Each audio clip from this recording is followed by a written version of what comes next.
Assalamualaikum warahmatullahi wabarakatuh. Semangat pagi, sehat walafiat, alhamdulillah. Bagaimana anak-anakku kabar kalian pada pagi hari ini? Semoga kita semua senantiasa dalam keadaan sehat walafiat, senantiasa dalam lindungan Allah Subhanahu wa Ta'ala, dan juga senantiasa dalam curahan kasih sayangnya. Amin, amin ya Rabbal 'Alamin. Baiklah, sebelum kita memulai pembelajaran kita pada pagi hari ini, di mana kita masih dalam rangka pembelajaran jarak jauh, Bapak kembali mengingatkan kepada kalian untuk melaksanakan protokol pembelajaran jarak jauh, yaitu yang pertama, kalian agar tetap untuk belajar di rumah, dan juga jangan lupa untuk melaksanakan atau menunaikan sholat 5 waktu, dan juga tentunya berzikir kepada Allah Subhanahu wa Ta'ala. Dan jangan lupa untuk senantiasa membantu orang tua, dan juga jika kalian ingin keluar rumah, jangan lupa untuk menggunakan masker dan juga cuci tangan sebelum dan setelah beraktivitas. Baiklah, sebelum kita memulai pembelajaran kita pada pagi hari ini, mari kita berdoa, kita bermunajat kepada Allah Subhanahu wa Ta'ala dengan membaca surat Al-Fatihah. Mudah-mudahan kita semua senantiasa diberikan perlindungan oleh Allah Subhanahu wa Ta'ala dalam nikmat sehat walafiat, berkah panjang umur, dan mudah-mudahan kita selalu diberikan rahmat dan hidayah dari Allah Subhanahu wa Ta'ala. Dan semoga pembelajaran kita pada pagi hari ini diberikan ridho dan juga kebermanfaatan bagi kita di dunia dan akhirat. Ala hadhihi niyah wa ala kulli niyatin shalihah wa li anfusina wa li hazatina wa li ridhai ta'ala fid dunya wal akhirah. Wa ila hadratin Nabi al-Mustafa Muhammadin sallallahu alaihi wasallam. Sayulillahi lahumul Fatihah. A'udzu billahi minasyaitonir rajim. Bismillahirrahmanirrahim. Alhamdulillahi rabbil alamin. Ar-Rahmanir Rahim. Maliki yaumiddin. Iyyaka na'budu wa iyyaka nasta'in. Ihdinas siratal mustaqim. Siratal ladzina an'amta 'alaihim ghairil maghdubi 'alaihim waladdallin. Amin amin ya rabbal alamin. Baiklah, kita lanjut pembelajaran kita dengan menyaksikan video dari Bapak berikut ini. Selamat menyaksikan. Bismillahirrahmanirrahim. Rabbi zidni ilman warzuqni fahman. Dalam video pembelajaran kali ini, kita akan membahas tentang kisah keteladanan Nabi Nuh alaihi salam. Semoga dengan kalian menyimak video pembelajaran ini, kalian bisa memahami serta bisa menceritakan kembali kisah keteladanan Nabi Nuh alaihi salam. Tak lupa kalian juga harus mencontoh keteladanannya ya. Oke, sekarang kalian sudah siap kan? Mari kita simak kisah keteladanannya. Nabi Nuh alaihi salam adalah cucu dari Nabi Idris alaihi salam, keturunan ke-9 Nabi Adam alaihi salam. Ayah Nabi Nuh alaihi salam bernama Lamik bin Mata. Nabi Nuh diutus ke negeri Armenia. Nabi Nuh memiliki fisik yang kuat, terbukti dengan usianya yang mencapai kurang lebih 1000 tahun. Nabi Nuh alaihi salam dikaruniai Allah dengan sifat-sifat yang patut dimiliki oleh seorang nabi, yaitu fasih dan tegas dalam kata-katanya, pandai bersyukur, bijaksana, dan sabar dalam berdakwah. Kala itu, penduduk Armenia banyak yang membuat patung untuk menghormati para pahlawan, leluhur, dan tokoh-tokoh yang sudah mati. Mereka memberi nama patung sesuai dengan nama para tokoh itu. Lama-kelamaan, dikarenakan iblis yang selalu menggoda manusia, mereka mulai menganggap bahwa patung-patung itu memiliki kehebatan yang luar biasa yang bisa melindungi dan menentukan nasib mereka. Akhirnya, mereka tidak lagi beribadah kepada Allah Subhanahu wa Ta'ala, melainkan berbuat syirik, menyembah kepada patung-patung itu. Nah, inilah asal mulanya manusia menyembah patung dan berhala. Allah Subhanahu wa Ta'ala tidak membiarkan manusia tersesat selama-lamanya tanpa petunjuk. Kemudian Allah mengutus Nabi Nuh alaihi salam untuk mengajak mereka kembali menyembah Allah Subhanahu wa Ta'ala. "Wahai saudaraku, aku adalah Rasul Allah. Aku diutus untuk mengingatkan kalian. Mari tinggalkan patung-patung itu. Beribadahlah kepada Allah." Akan tetapi, setiap kali Nabi Nuh menyeru mereka kepada keimanan, mereka menutup telinganya dan tetap mengingkari serta menyombongkan diri dengan sangat. Melihat kondisi seperti itu, Nabi Nuh sadar bahwa dia harus bekerja keras dalam berdakwah mengajak mereka untuk kembali kepada Allah. Dakwah Nabi Nuh dilakukan secara berulang-ulang, baik siang maupun malam, bahkan mengajak secara terang-terangan dan juga secara diam-diam kepada para penduduk. Setelah sekian lama berdakwah, Nabi Nuh alaihi salam hanya mendapatkan sedikit pengikut, tak lebih dari 100 orang atau sekitar 80 orang saja. Kadang-kadang ia kehilangan harapan, namun Allah Subhanahu wa Ta'ala selalu menguatkannya. Nabi Nuh terus berdakwah mengajak kaumnya untuk kembali ke jalan Allah. Akan tetapi, ajakan tersebut tidak pernah didengar oleh kaumnya. Dakwah Nabi Nuh tersebut berlangsung selama kurang lebih 950 tahun. Bismillahirrahmanirrahim. Dan sesungguhnya kami telah mengutus Nuh kepada kaumnya. Maka ia tinggal di antara mereka 1000 tahun kurang 50 tahun. Quran Surat Al-Ankabut ayat 14. Pada suatu hari, Nabi Nuh alaihi salam didatangi beberapa pembesar yang kaya raya, angkuh dan sombong. Mereka mau beriman dengan syarat bahwa Nuh harus mengusir orang-orang miskin yang menjadi pengikutnya. Namun Nabi Nuh alaihi salam menjawab dengan tegas, "Saudaraku, semua manusia itu sama. Kaya dan miskin tidaklah berbeda. Perbedaan hanya ditentukan oleh ketakwaan, bukan oleh harta kekayaan." Akan tetapi, Nabi Nuh alaihi salam tidak mendapatkan hasil. Ia hanya mendapatkan ejekan dan penghinaan dari kaumnya. Bahkan, beberapa pemimpin kaumnya berkata, "Kami tidak melihat kamu melainkan seorang manusia seperti kami. Kami tidak melihat orang-orang yang mengikuti kamu, melainkan orang-orang yang hina di antara kami yang lekas percaya saja. Kami tidak melihat kamu memiliki sesuatu kelebihan apapun di atas kami. Bahkan kami yakin bahwa kamu adalah seorang pendusta." Akhirnya, Nabi Nuh alaihi salam mulai kehilangan kesabaran. Ia memberikan peringatan kepada kaumnya penduduk Armenia agar segera kembali ke jalan Allah Subhanahu wa Ta'ala karena khawatir Allah akan mendatangkan bencana kepada mereka. "Sesungguhnya aku peringatkan kamu akan siksaan Allah dan aku jelaskan kepadamu jalan keselamatan.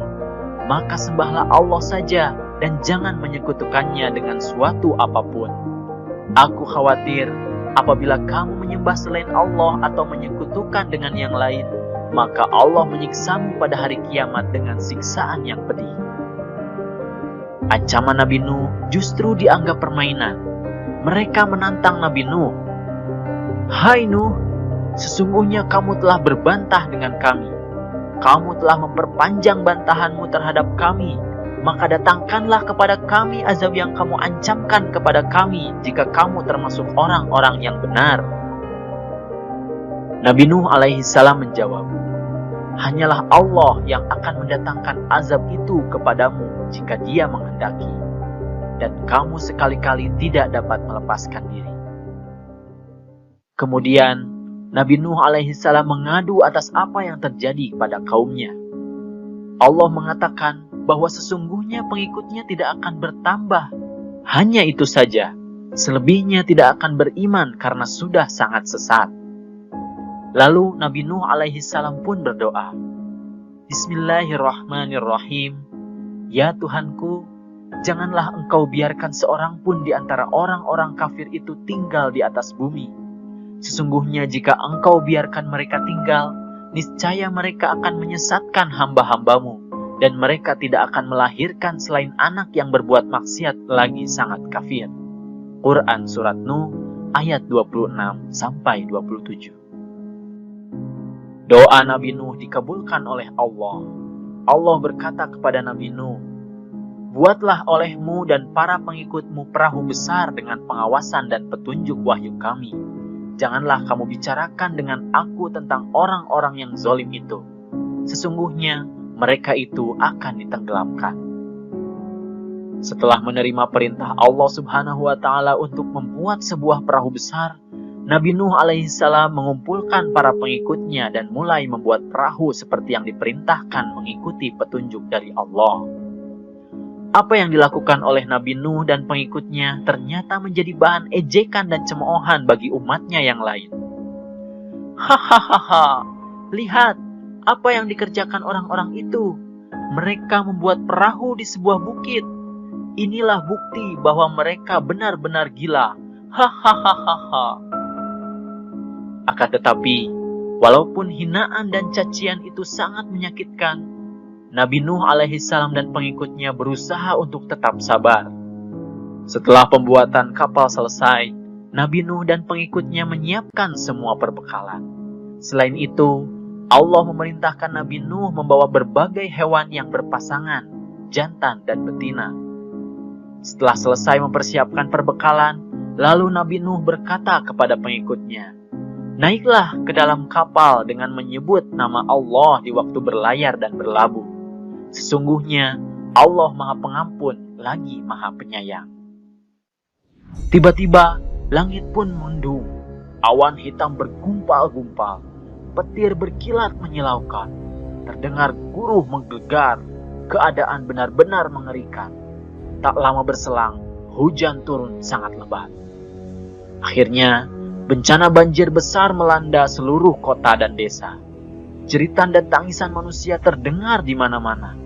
Mereka begitu panik karena kemanapun mereka berlari, air mengejar dan menenggelamkan mereka. Kaum Nabi Nuh benar-benar telah hancur tersapu banjir yang dahsyat tersebut. Sebelum terjadinya banjir, Nabi Nuh alaihissalam mengajak anaknya yang bernama Kanaan untuk segera menaiki kapal bersama kerabat dan pengikutnya. Bismillahirrahmanirrahim. Dan bahtera itu berlayar membawa mereka dalam gelombang laksana gunung. Dan Nuh memanggil anaknya, sedang anak itu berada di tempat yang jauh terpencil. "Hai anakku, naiklah ke kapal bersama kami dan janganlah kamu berada bersama orang-orang yang kafir." Anaknya menjawab, "Aku akan mencari perlindungan ke gunung yang dapat memeliharaku dari air bah." Nuh berkata, "Tidak ada yang melindungi hari ini dari azab Allah selain Allah saja yang Maha Penyayang." Quran Surat Hud ayat 42-43. Kemudian Nabi Nuh berdoa kepada Allah agar menyelamatkan anaknya dan membukakan pintu hatinya. "Ya Tuhanku, sesungguhnya anakku termasuk keluargaku dan sesungguhnya janji Engkau itulah yang benar. Engkau adalah hakim yang seadil-adilnya." Kemudian Allah memperingatkan Nabi Nuh dan berfirman, "Hai Nuh, sesungguhnya dia bukanlah termasuk keluargamu. Sesungguhnya perbuatannya tidak baik. Oleh sebab itu, janganlah kamu memohon kepadaku sesuatu yang kamu tidak mengetahuinya. Sesungguhnya aku memperingatkan kepadamu supaya kamu jangan termasuk orang-orang yang tidak berpengetahuan." Akhirnya, Kanaan pun tenggelam bersama kaum Nuh yang zolim. Mereka semua mati ditelan banjir yang dahsyat tersebut. Kemudian setelah hujan turun selama 40 hari 40 malam, Allah Subhanahu wa Ta'ala memberi perintah kepada bumi dan langit agar berhenti melaksanakan tugasnya. "Hai bumi, telanlah airmu, dan hai langit, berhentilah."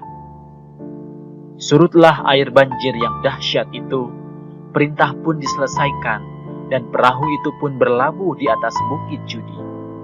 Judi adalah sebuah daerah di negara Armenia. Kemudian Allah Subhanahu wa Ta'ala berkata kepada Nabi Nuh, "Bismillahirrahmanirrahim.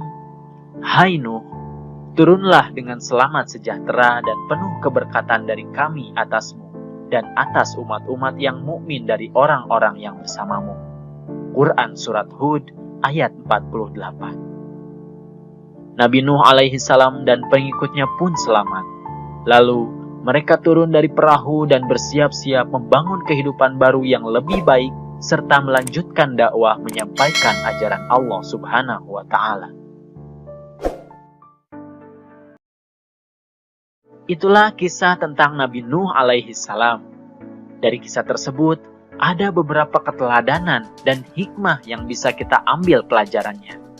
Di antaranya adalah, yang pertama, taatlah kepada Allah Subhanahu wa Ta'ala. Jika kita melanggar terhadap perintah Allah, itu dapat mengakibatkan manusia terkena azab, baik di dunia maupun di akhirat. Yang kedua, bekerja keraslah dalam berusaha untuk mencapai tujuan kita. Sebagaimana Nabi Nuh yang berdakwah siang dan malam, baik secara terang-terangan maupun diam-diam. Semua cara dilakukan untuk membuat umatnya kembali beribadah kepada Allah. Kemudian yang ketiga, kita juga patut meneladani ketabahan dan kepasrahan Nabi Nuh alaihi salam dalam menerima takdir yang menimpa putranya yang bernama Kan'an. Kemudian yang keempat, dalam kisah pembangkangan, Kan'an merupakan anak seorang nabi. Hal tersebut memberi pelajaran kita bahwa yang dapat menyelamatkan manusia adalah keimanannya sendiri, bukan jabatan atau kedudukan orang tuanya. Nah, itulah video pembelajaran tentang kisah keteladanan Nabi Nuh alaihi salam. Semoga kalian bisa memahami dan juga bisa menceritakan kembali isi kisah keteladanan tersebut dan juga bisa menunjukkan keteladanan yang diberikan oleh Nabi Nuh alaihi salam. Terima kasih atas perhatiannya dan mohon maaf apabila ada kesalahan. Billahi taufiq wal hidayah. Wassalamualaikum warahmatullahi wabarakatuh.